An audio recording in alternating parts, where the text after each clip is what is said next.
हमको सुनाई देगा।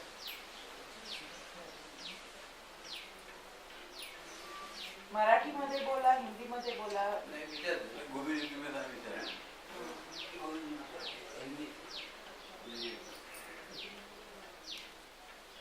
क्या मौन धारण है?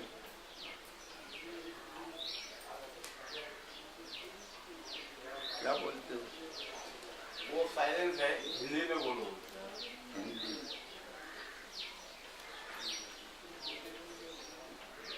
तो अभी आप लोग का सवाल कुछ नहीं है तो अच्छा ही बात है।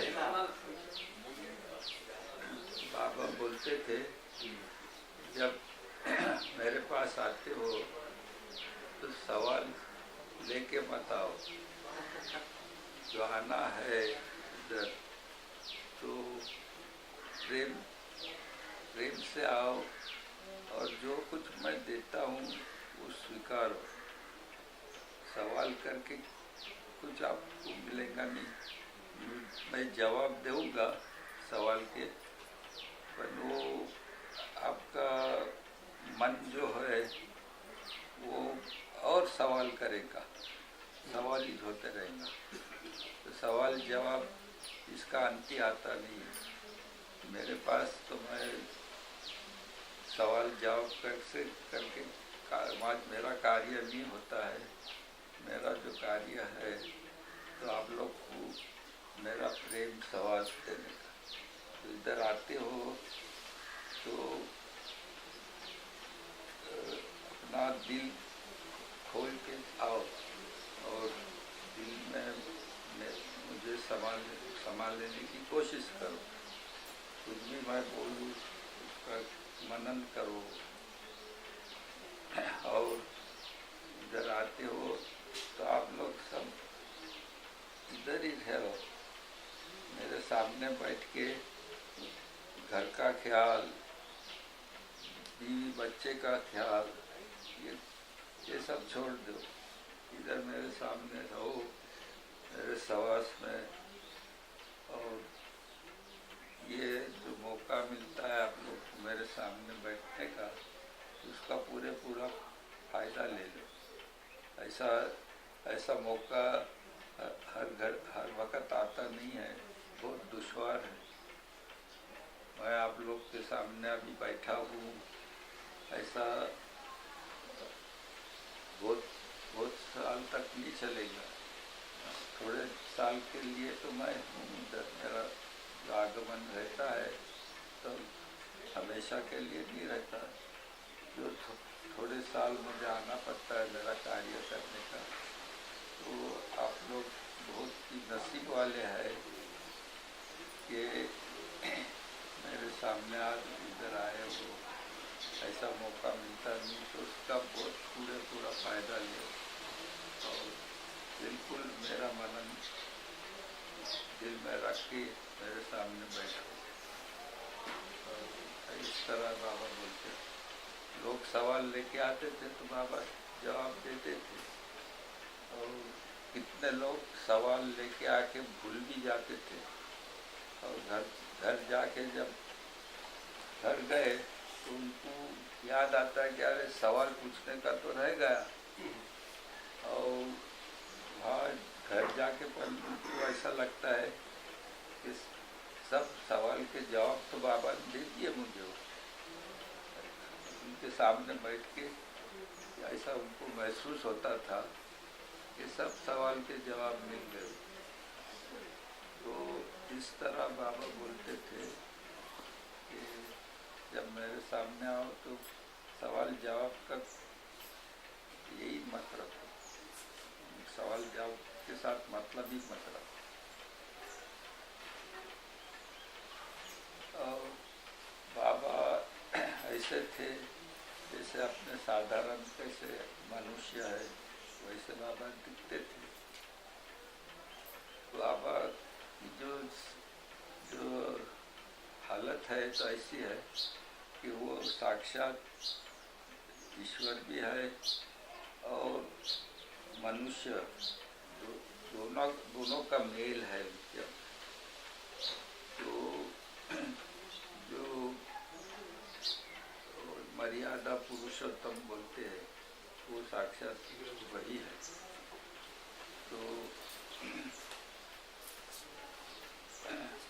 खुदा और मनुष्य दोनों का मेल इनमें है। तो इतने अपने लेवल पर आ जाते थे, इतने अपने स्थिति पर आ जाते थे कि अपने को उनका जो खुदाईपना था उसका कभी कभी भाग भी नहीं रहता था। ऐसा लगता था अपने शरीर के है।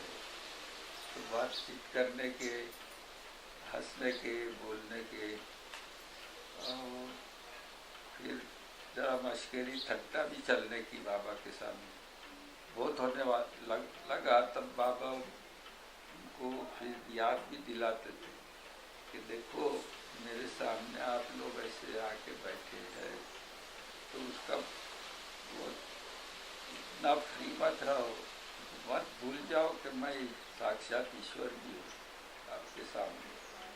तो इस तरह बाबा याद दिलाते थे हम लोगों को कि अपने को ऐसा लगता था कि साधारण मनुष्य है, और इतने अपने लेवल पर आ जाते थे कि अपन भूल जाते थे कि खुदा भी है साथ साथ। तो वो खुद भी मौन रखते थे, तो ऐसा बोलते थे कि भूल मत जाओ कि मैं ईश्वर याद रखो। ऐसा तो जब हम लोग बाबा के सामने बैठने के, तो बाबा लोगों के खत आते थे, तो हमारे भाई बाबा के सामने पढ़ते थे। बाबा सुनने के सब खत, दुनिया भर से लोग बाबा को लिखते थे और बाबा वो सुनते रहते थे। उसका उसमें कुछ सवाल रहता हो, कुछ उनका प्रॉब्लम रहा, तो बाबा नीरज को बोलते थे ऐसा उसको लिखो जवाब, मैं सुना कर। बाबा ऐसा बोलते ऐसा वो सब लिख लेते थे। ऐसा उनका ये सब चलता था उनके सामने शुरुआत में, कॉरेस्पॉन्डेंस जैसे। और फिर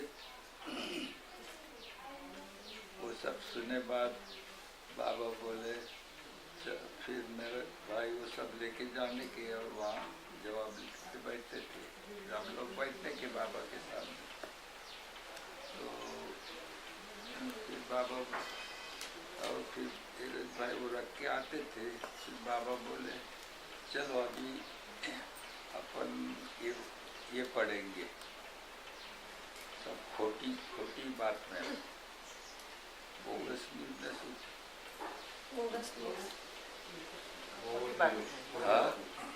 हाँ, अभी जो असली बात थी, तो असली जब ये बात भी थी तो मैंने सुन ली मेरे प्रेमी जनों की। अभी खोटी बात नहीं सुनेंगे, यानी पेपर पढ़ो। तो दुनिया की पेपर झूठी खबरें सब झूठा है, दुनिया का तमाशा सब झूठ है। ऐसे बोलने के लिए चलो सब झूठी बातें सुनेंगे। तो फिर भाई वो पेपर आया रहता था तो बाबा के सामने पढ़ते थे। बाबा हेडलाइन सुनने के कुछ ऐसा उनको ये लगा तो बोले कि पूरा पढ़ो, नहीं तो खाली हेडलाइन सुनते थे बाबा पेपर के अंदर। इस तरह पेपर पढ़ के फिर वो पेपर हो जाए फिर वो पेपर भी ले जाते थे। फिर अभी क्या करना बाबा बोले चलो अपन कुछ टाइम पास के लिए पत्ते खेलेंगे। बाबा हमारे साथ पत्ते खेलते थे, जिसको मालूम भी है कि साक्षात खुदा है, पत्ते खेलते हैं। बाहर के लोग आए तो क्या समझे, पर बाहर के लोग के सामने ऐसा नहीं करते। तो हमारे ऐसे पत्ते खेलने के, तो लोग बैठ के खेले।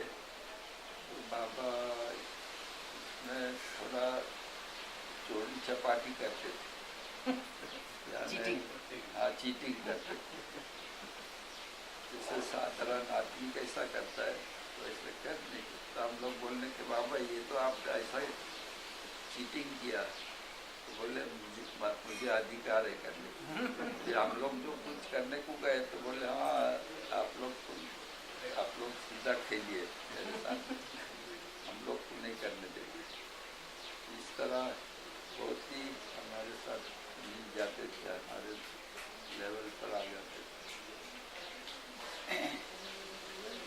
तो बाबा का जब दूसरा एक्सीडेंट हुआ था तो उसके अव्वल बाबा तो बहुत मुसाफरी करते थे, अच्छा हिंदुस्तान भर फिर के सब मस्तों को और गरीबों के साथ कांटेक्ट करते थे दुनिया भर। बाबा की कितने वक्त तो बाबा वेस्ट जाके आए हैं। तो ये सब जो हालचाल थी वो सब वो जब बाबा का एक्सीडेंट हुआ गाड़ी का और बाबा का जो इधर का जॉइंट था वो उसको बहुत चोट लग गई और बाबा फिर चल नहीं सकते थे। तो फिर बैठे रहते थे, बाहर नहीं जा सकते थे किधर। तो मेरे भाई बोले कि बाबा आपका मनोरंजन के लिए अपन कुछ अंदर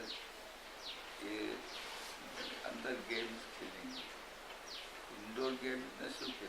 अंदर की यानी घर में खेल सके वैसे खेल खेलेंगे। हाँ, कुछ ऐसा खेल कुछ करेंगे बाबा। तो बाबा बोला करो कुछ।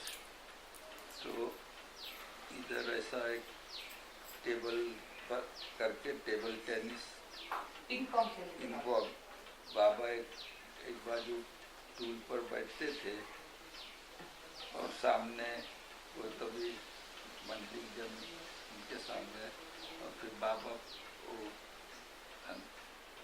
पिंग पोंग खेलते टेबल टेनिस इस तरह रहते थे। फिर दूसरी कौन थी तो कैरम बोर्ड, कैरम का गेम मालूम है क्या आपको? ऐसा हो तो मैं घर से मेरा कैरम बोर्ड लेके आया था, धीरज ने मंगवाया था कि लेके आना।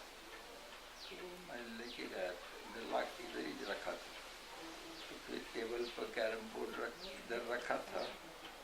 तो बाबा कैरम बोले चलो आप कैरम खेलेंगे।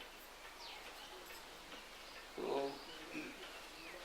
बाबा मुझे पूछते तुझे आता है क्या कैरम? मैं बोले हाँ बाबा बहुत ही अच्छा आता है। तो बोले तू मेरा पार्टनर बन जा। तो बाबा के सामने मैं और दूसरे दो जन ऐसा इधर बैठ के खेलने के। तो सब ऐसा रच के वहाँ रखने का और फिर बाबा को ऐसा स्ट्राइक करने को बोलते थे हम लोग, बाबा मारने के ऐसा। तो बाबा बराबर खेल नहीं रहे थे, मैं देखता था।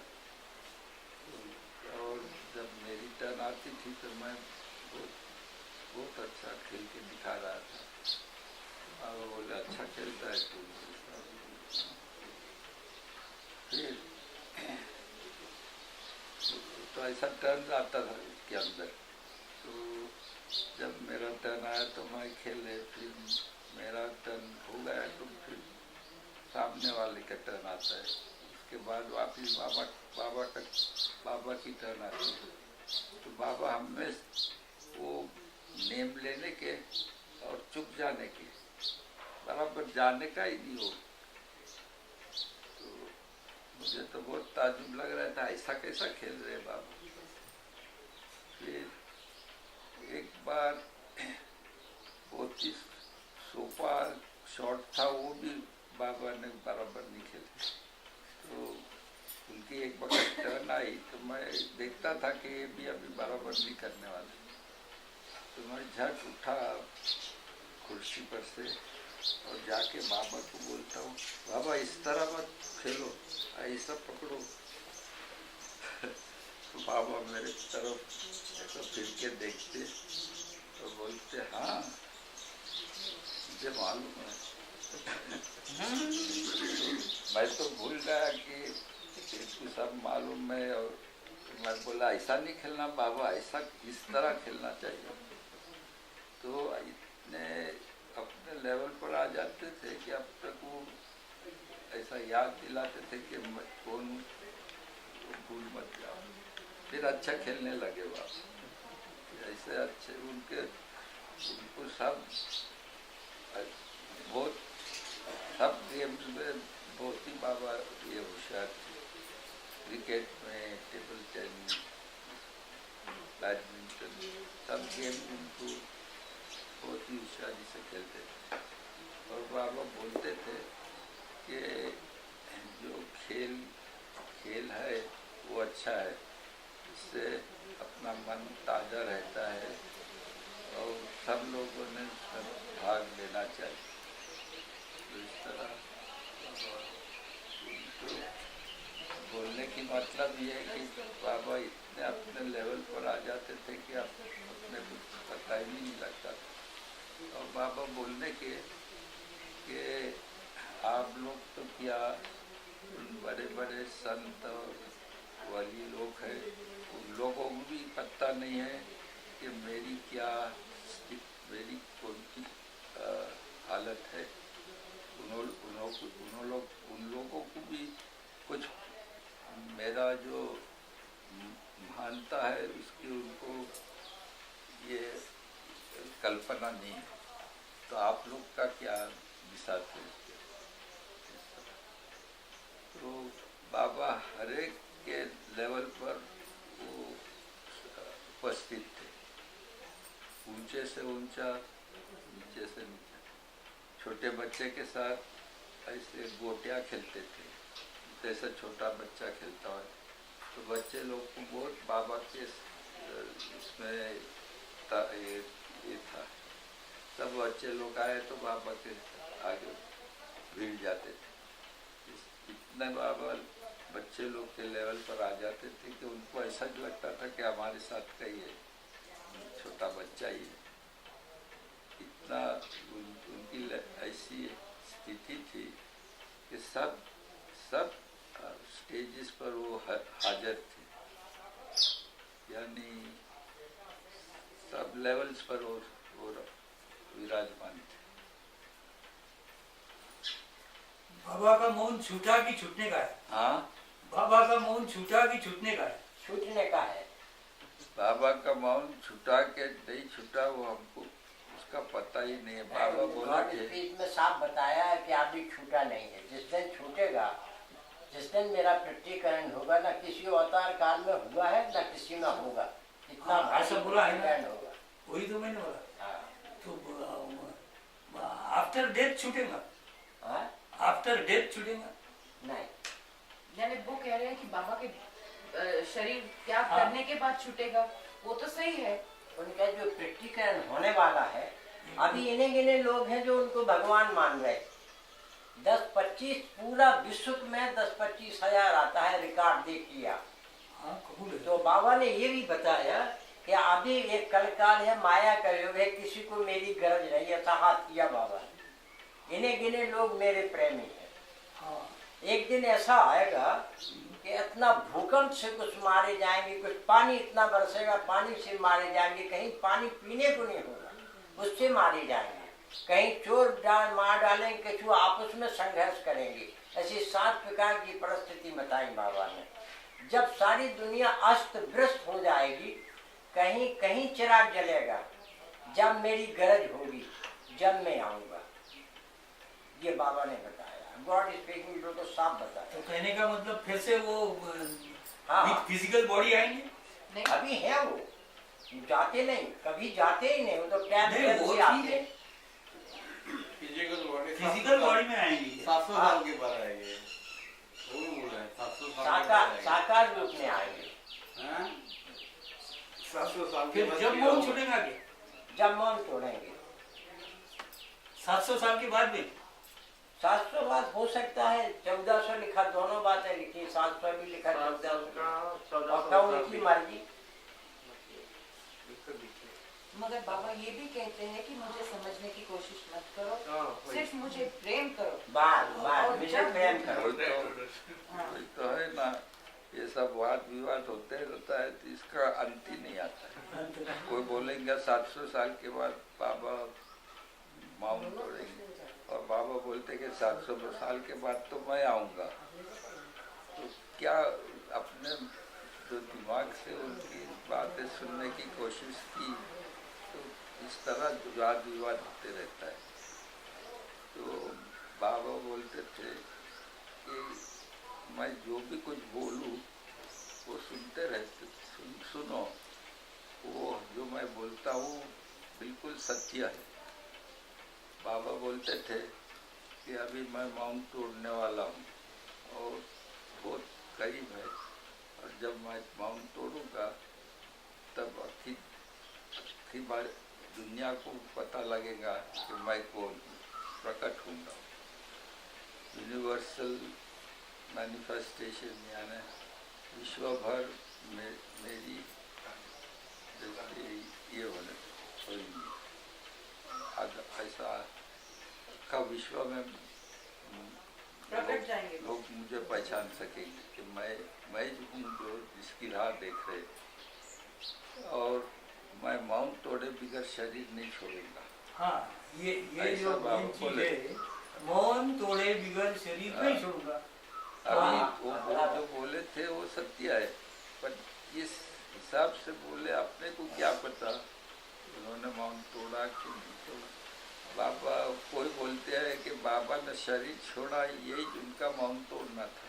हाँ, ऐसा भी बोलते हैं। ऐसा लोग उसका ये अनुवाद करते, पर ये सब वाद विवाद करके अपने को मिलने वाला क्या है?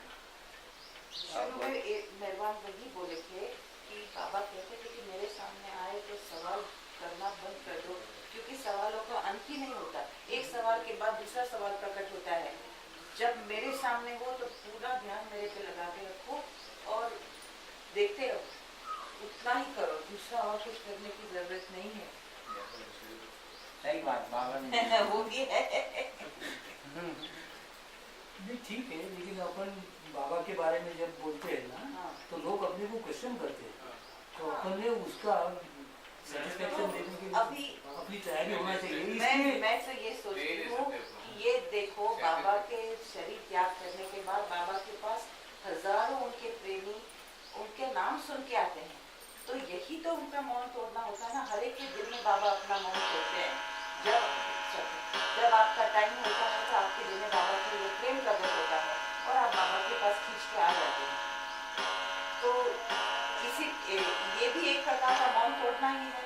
जब अपने इतने साल बाबा आपके जिगर में बोल नहीं रहे थे, वहाँ पे मौन धारण करके बैठे थे, एक दिन आपको ऐसा लगता है कि मैं बाबा के पास जाऊं, मुझे बाबा से प्रेम है, मैं बाबा को भगवान मानता हूँ, तो ये भी मौन तोड़ना ही होता है ना।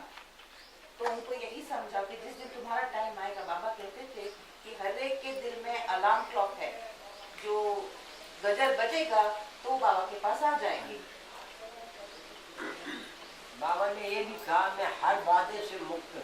हाँ, मैं वही। किसी वादे से नहीं बंधा हुआ, हर वादे से मुक्त हूँ।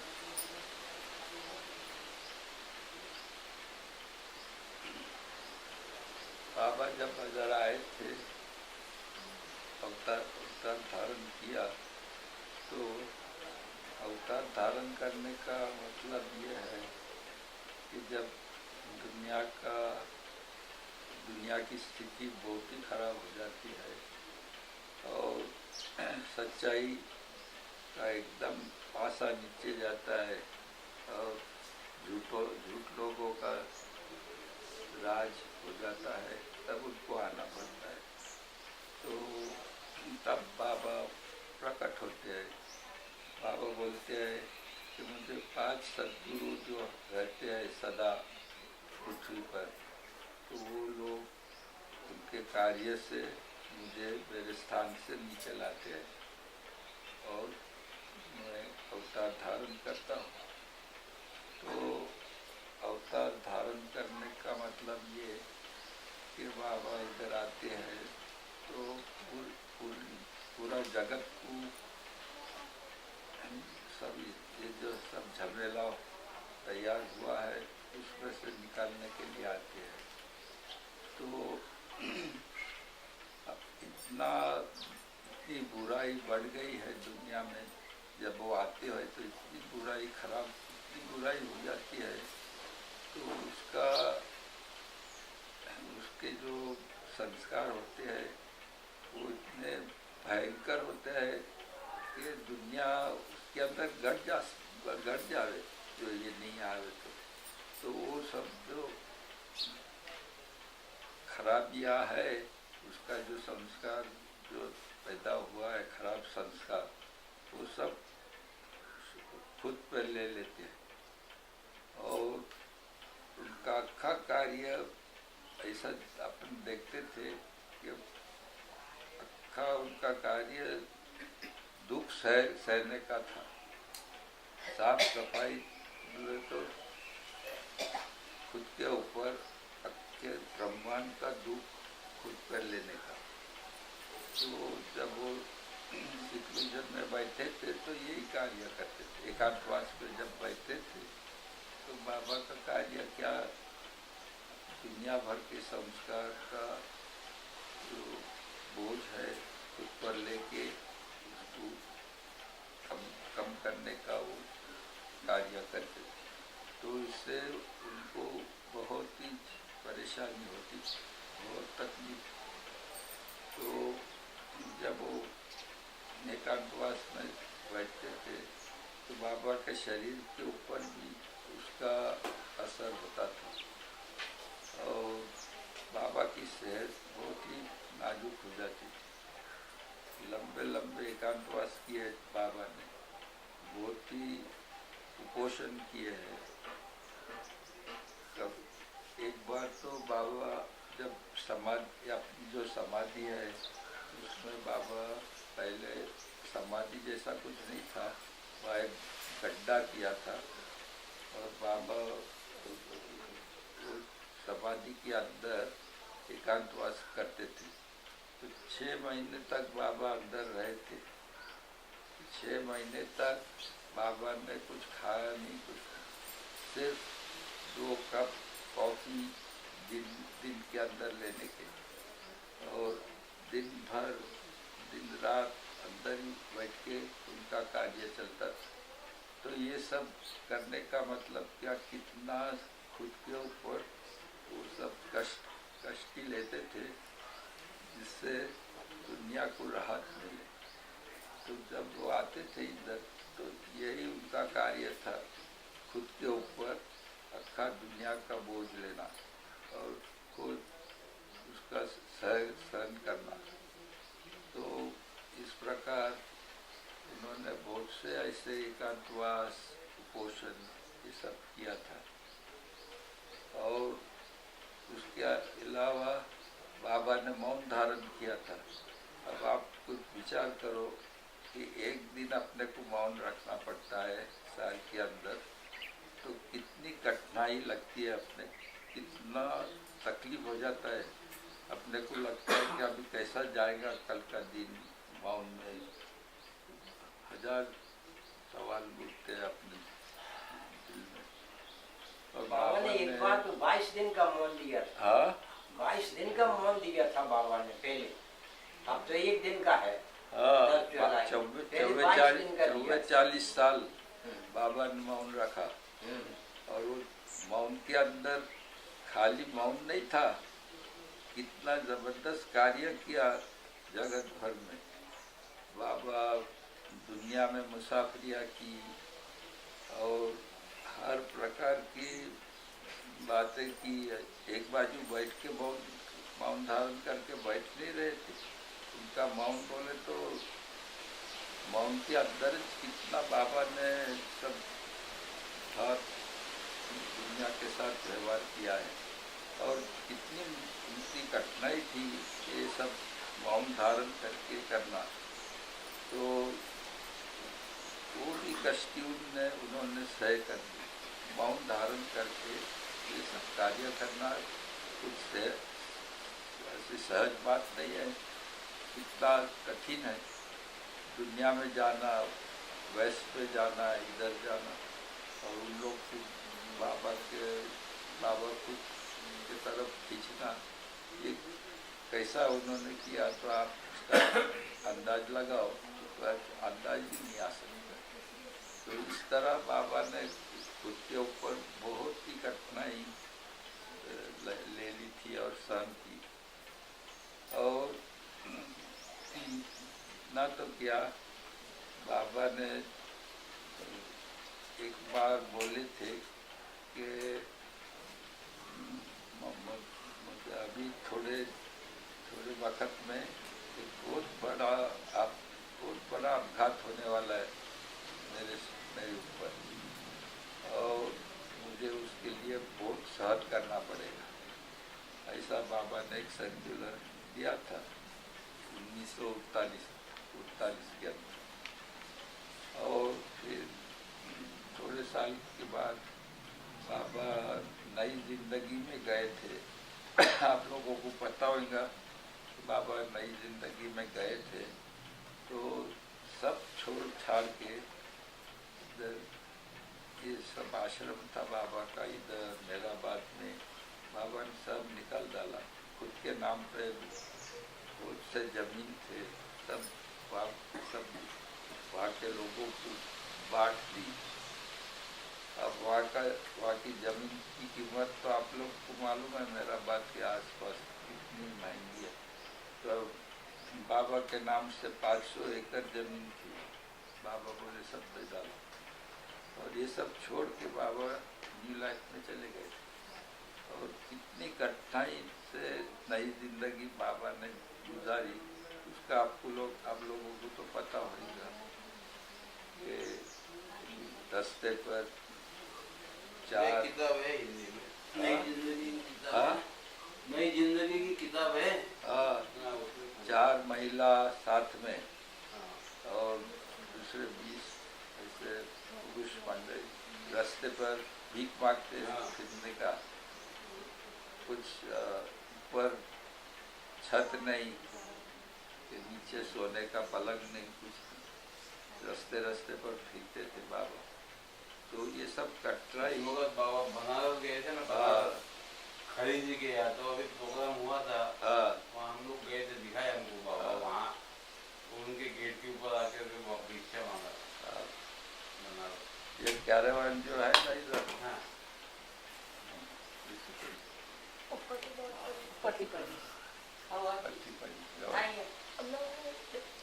तो बाबा जब बनारस गए थे तो एक कैरेवन वहाँ भेजे थे। अच्छा।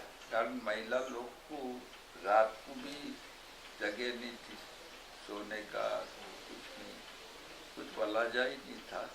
तो फिर बाबा ने कैरेवन मंगवाया और वहाँ रात को वो 4 महिला उसमें सोते थे। तो बाबा तो बाहर ऐसा रास्ते पर ही सोते थे। तो इस तरह बाबा ने बहुत कठिनाई नई जिंदगी में भी गुजारी, और उसमें भी मौन तो चालू था। मौन को नई जिंदगी का जो अवसर पूरा हो गया, उसमें भी बाबा ने बहुत ही कष्टियाँ ली खुद क्या अपने साथ के मंडली लोग को भी बहुत कष्टियाँ में से प्रसार किया। और फिर वापस जब आए और वापस अपने स्थिति में आएंगे अपनी जिंदगी में, तो बाबा बोले चलो अभी वेस्ट में मुसाफिरी करेंगे। तब बाबा अमेरिका गए। तो अमेरिका गए तो वहाँ बाबा नया सेंटर खोला था बाबा के प्रेमी जनों। बाबा ने वहाँ सेंटर खोला वेस्ट के अंदर, बहुत बड़ा सेंटर है बाबा के नाम से, 500 एकड़ जमीन है। आप लोग को पता होगा मर्टल बीच करके। बाबा बोले कि मेरा पश्चिम देश में जो घर है तो ये रहेगा। और बाबा ने उसका उद्घाटन किया वहाँ अटल बीच में 1952। फिर वहाँ रहे थे और फिर बाबा बोले चलो अभी अपन अमेरिका का सैर करेंगे और वहाँ आगे चलेंगे। तो शहर में वो गाड़ी में जा रहे थे तब जबरदस्त उनका अपघात हुआ मोटर के अंदर और बाबा को बहुत जबरदस्त चोट आई थी। तो बाबा तो जब गाड़ी इतनी जोर में दूसरी गाड़ी के साथ टकराई थी कि दरवाजे खुल गए और बाबा का शरीर बाहर रास्ते पर गिर के पड़ा था और उनके शरीर में से सब जो खून बह रहा था वो अमेरिका के अंदर सब उसकी धरती पर उनका खून बहा था और उनके महिला लोग भी बहुत ही खराब से घायल होके गिरे थे जमीन। तो इस तरह उन्होंने पहले से बोले थे कि बहुत बड़ा अपघात होने वाला है मेरे पर। तो 4 साल के बाद हुआ। ऐसा खुद के ऊपर लेके बहुत कष्ट किया और इसके अंदर मौन रखना। आप विचार करो कि सब हड्डियाँ टूट गई है, बाबा पड़े हैं बेहोश जैसे और एक उनका मुंह में से आवाज़ भी नहीं निकला। अब ऐसा ऊँ करके भी आवाज़ किसी ने सुना नहीं। जब डॉक्टर लोग बाबा को देखने लगे तो उनको लगता था कि बाबा को इतनी जोर में चोट नहीं आई होगी, आवाज़ तो कोई कुछ आता ही नहीं उनका रोने का गड़बड़ करने। तो इस तरह उन्होंने ऐसा एक एक्सीडेंट हुआ, फिर दूसरा सतारा में हुआ था 4 साल के बाद। तो इस तरह दो एक्सीडेंट, वो भी एक्सीडेंट होने के पहले बाबा बोले थे कि अभी मेरा एक दूसरा बहुत बड़ा अपघात होने वाला है, तो वैसा ही हुआ। तो बाबा ने ये सब सहन किया। तो किस बारे में कि वो सहन करके बाबा अपने को जो मुसीबत और आफत आने वाली थी वो खुद पर ले ली। तो इतना करके भी आज कितना दुनिया के अंदर दुख है। तो आप विचार करो कि बाबा जो नहीं होते तो क्या हुआ। तो इस तरह बाबा बोले थे कि मेरा इधर आना बोले तो कि मेरी जिंदगी सहन करने के लिए मैं आता हूँ। तो इस तरह बाबा का कार्य होते रहा। उनकी पूरी जिंदगी बाबा ने बहुत कठिनाई से जुड़ा। जो लोग उनके करीब थे उनको पता लगता था कि बाबा कितने सहन करते थे। 7 दिन ऐसा संसार का कष्ट अपने ऊपर लेते थे। हाँ, संसार का कष्ट अपने ऊपर लेते थे बाबा। और बाबा ने पहले बता दिया था कि मेरे को अमेरिका में खून बहाना पड़ेगा, तुम लोग चिंता नहीं करना, मेरे को जरूरी है अमेरिका में खून बहाना। उधर भी किया और इधर भी किया। हाँ 3 बार दुर्घटना है। तो इस तरह बाबा अपने खातर आते हैं, बहुत कष्टी लेते हैं और अपना उद्धार करने के लिए कुछ तो सब लेते हैं। तो अब अपन उनके बारे में क्या कर सकते हैं, इतना कि उनको पर प्रेम करें ज़्यादा से ज़्यादा। जो बाबा ने अपने लिए इतना सहन किया है तो अपन उनको एक ही चीज़ मांगते थे अपने पास से, मुझे प्रेम करो, मुझे दूसरा कुछ चाहिए नहीं आपके पास, मैं प्रेम का सागर हूँ और मुझे प्रेम करते रहो। मैं प्रेम का सागर हूँ, अपने प्रेमियों का दास हूँ, ये भी लिखा है।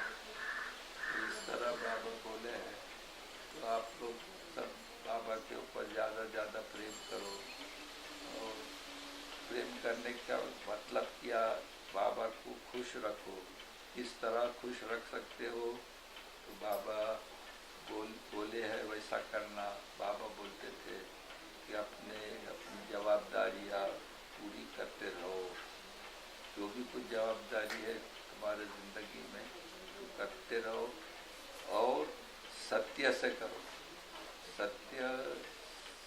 सत्य छोड़ के कभी जिंदगी पसार नहीं करना।